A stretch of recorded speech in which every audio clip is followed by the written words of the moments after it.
Assalamualaikum warahmatullahi wabarakatuh. Perkenalkan, nama saya Naina Ayu Rizky dengan NIM 203200246 dari Prodi Manajemen Pendidikan Islam Fakultas Tarbiyah dan Keguruan. Adapun video ini saya buat untuk memenuhi tugas mata kuliah saya, yaitu Etika Manajemen dengan Miss Yuliana Afifah MPD.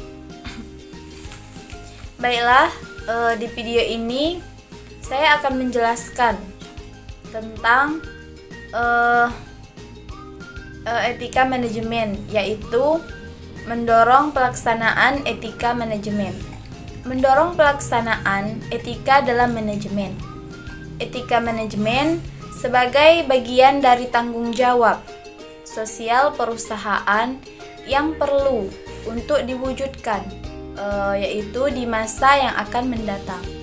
Nah, ada beberapa hal yang perlu diwujudkan oleh suatu perusahaan sehubungan dengan dorongan, yaitu dorongan pelaksanaan tersebut untuk melaksanakan etika dalam manajemen tersebut.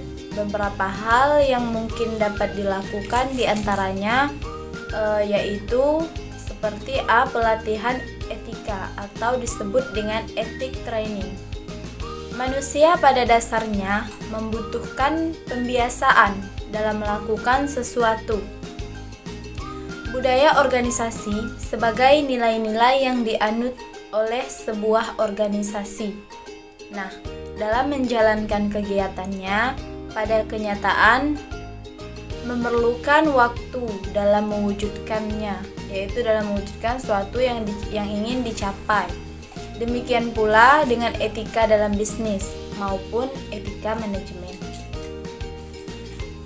Perlu adanya pembiasaan yang diberlakukan kepada para pelaku organisasi dari mulai level tertinggi hingga level terendah.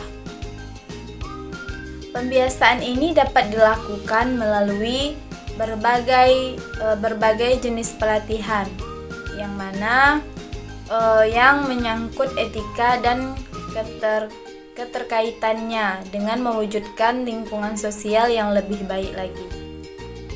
Adapun B. Advokasi etika atau ethical advocacy.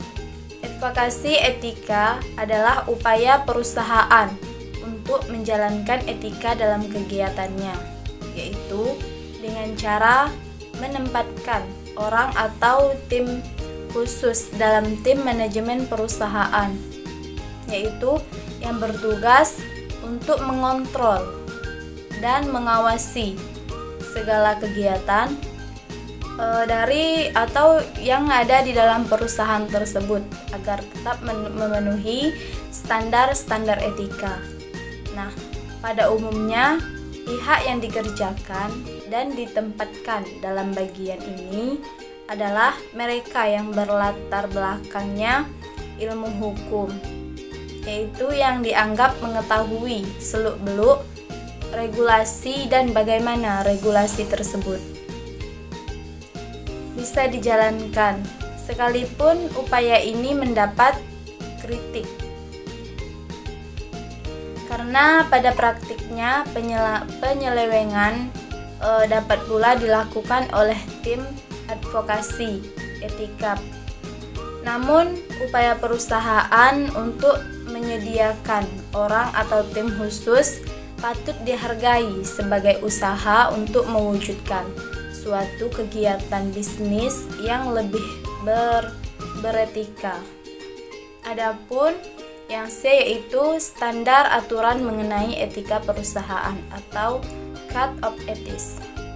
Nah, Code of Ethics ini adalah suatu upaya lain yang dapat dilakukan perusahaan dengan menetapkan standar aturan mengenai etika yang harus dijalankan, yaitu oleh suatu perusahaan atau seringkali dinamakan dengan yang sering disebut yaitu Code of Ethics.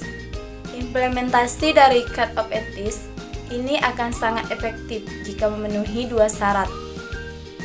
Syarat yang pertama yaitu perusahaan perlu menyatakan secara spesifik kepada publik, yaitu mengenai Code of Ethics yang mereka jalankan. Sebagai contoh, suatu perusahaan menetapkan aturan yang mana bahwa perusahaan mereka akan melakukan kejujuran terhadap pelanggan atau tidak akan memberikan sogokan, tidak akan merahasiakan sesuatu terhadap konsumen, maupun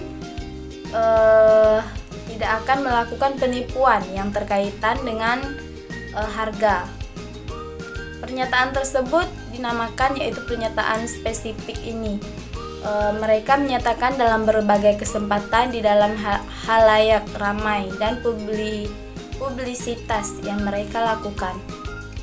Adapun syarat yang kedua, yaitu Code of Ethics ini biar berjalan secara efektif adalah perlu adanya dukungan dari tim atau dari suatu organisasi atau kelompok atau tim manajemen puncak melalui sistem pengawasan tertentu seperti reward dan punishment dan sebagainya. Tanpa ada dukungan dari manajemen puncak, Code of Ethics akan sulit untuk diimplementasikan, karena tanpa ada dukungan dari tim perusahaan atau dari suatu tim organisasi atau dari pekerja karyawan, maka suatu hal tersebut akan sulit dicapai jika tidak ada dukungan dari masing-masing anggota karyawan tersebut. Baiklah, sekian. Wassalamualaikum warahmatullahi wabarakatuh.